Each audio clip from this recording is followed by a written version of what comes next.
thing for me to walk and not have to compete and not have to prove in a male dominated society, which was the military, right? To have to do it pulls you out of an energy that God created for us. And then to try to decompress and become mommy and supportive wife, it is a battle to take all those hats and try to juggle them. And so at some point, when God elevated him, and he'll tell you, what else do you need? What else do you need, love? Because I don't want it. I want to walk around with my pink fluffy house shoes. And I even ask him, what color do you want me to get my nails this week? Because it needs to be understood as I continue to understand what our roles are in people. Well, that's another one. We'll probably talk about that the next time. Roles, gender roles or whatever, but we'll digress. We'll definitely. Excited that our audience gets to hear like another seasoned veteran couple, a couple that's been married longer than us, who definitely has success in the marriage arena, say the things like we've been saying, but even say it in a deeper and even more meaningful way that they can really walk away with it. So we're just so happy that you guys are on this show. I think what's amazing to me is that young man that was making $18,000 a year, $18,000 a year, and met this beautiful young lady, didn't have a whole lot to offer her. With really pretty curly hair. Yes, had nothing really to offer her, but that young man is now, all these years later, put you out there, lives on the golf course, and his wife does not have to work, and she's happy and youthful, and you can see the joy in her eyes. You can see the stature of the man he is, just respectable. That's $18,000.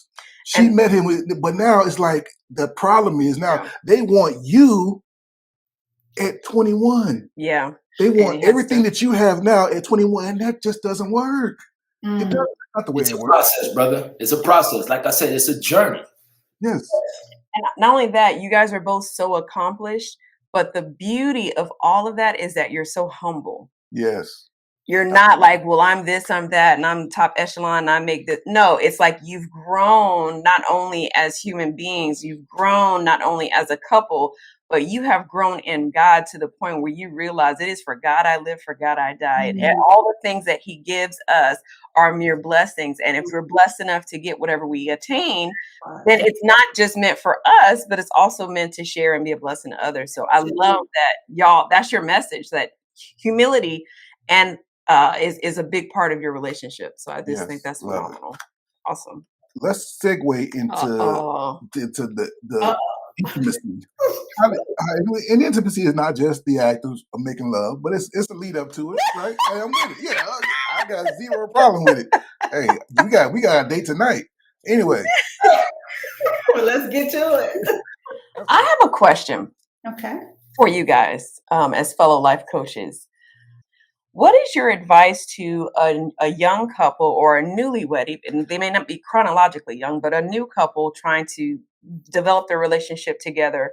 What is your advice to them for how do you start to build that intimacy? Meaning, maybe they have body insecurities. Maybe they've had past relationship trauma. What is your advice on how do they come together and build that intimacy? Because that's one of the number one questions when we coach. For me, I think the biggest thing is to do the work on yourself. Yes. Right? You have to find out what that is, if it's the body, you have to do the work to become a whole person before you can project the responsibility of your security or your happiness, as we say, on your partner. That is a weight or a responsibility that is not theirs. That is only between you and your creator on what it is, and you have to go to him. And you will manifest problems that aren't there in this new relationship because of scars from the other. Oh, yes, ma'am. Things that you have to do is I would even recommend before you got married to try to do the healing. But if you did not, if you rushed into that marriage, or if you really thought like we thought, hey, we're good, all we need is this legal change of document. Yeah. Right? Yeah. The curtains pulled back and it was like action. Who are you? Who did you? So I would recommend that they go find that couple or mentor that can help, like you said, listen to someone objectively.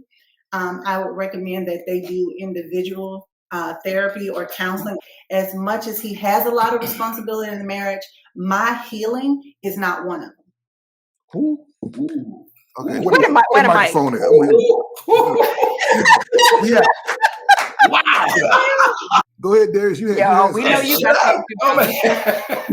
That's, like I said, it's a mic dropping moment. It was something that she said that was already that I was trying to put together to answer the question, but I didn't know if, given the example that you just provided us, 5 months in or 5 years in, whatever the case may be, no matter the age, my first thought was premarital counseling. You need to have premarital counseling at best possible. That way you can understand these things beforehand, before you get into it. And so you can prepare your mind and the job that's going to be called of you, asked of you, leading into the marriage. So premarital counseling, I'm a serious advocate of it because I think it can save you a lot of heartache that otherwise you have to endure having not had it. Yeah, and I think what we see a lot of times is like you guys are absolutely spot on. What we see a lot of times, we see the manifestation of that lack of intimacy, that lack of reciprocity, and things like that. But it comes out in different ways. Yep. He doesn't help me with the kids. You know, he doesn't help me around the house enough. She doesn't touch me. She doesn't tell me she appreciates me.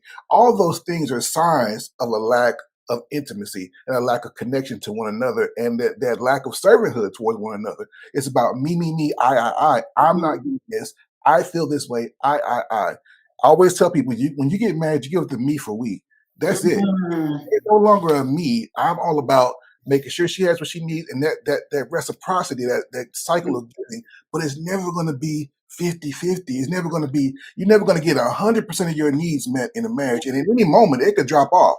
If we, God forbid, go to the doctor today and one of us gets a bad diagnosis, our lives change, right? I can no longer give her everything. The intimacy may drop off because I'm sick. Our finances may drop off because I'm sick. And I think people come to this thing with this idea of what marriage is because most of them haven't seen it. Right. Especially if you look like us, seeing a good, solid marriage. It's hard. You're building it while you fly it, and you're trying to figure this thing out. And a lot of people don't.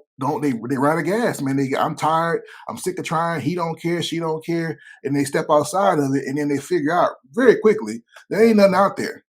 And then you left a good man or a good woman. All you need to do is to make some tweaks, and here we are. Now you come to us and like fix this mess. Well, shoot, y'all should have taken us like 10 years ago, or 2 years ago, or 2 months ago. This is irreparable now because you've done this, and this, and this person is not willing to come back to the table. And to your point that you said earlier, when couples are coming to us like that, saying, "Okay, this is the mess we have. Now fix it."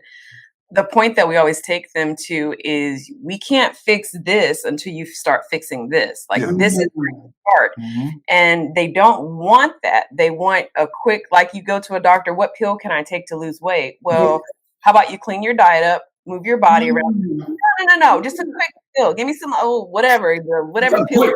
Quick. Yeah. But it's always you going to, it starts with you going to God and you working on yourself. And like you also said, your healing journey is yours and yours alone. That is not the responsibility of your partner. And that's what a lot of people are doing. They're basing I want you to make me happy. I want you to make me whole. And whoa. That's not what I signed up for. And nor am I able to do that.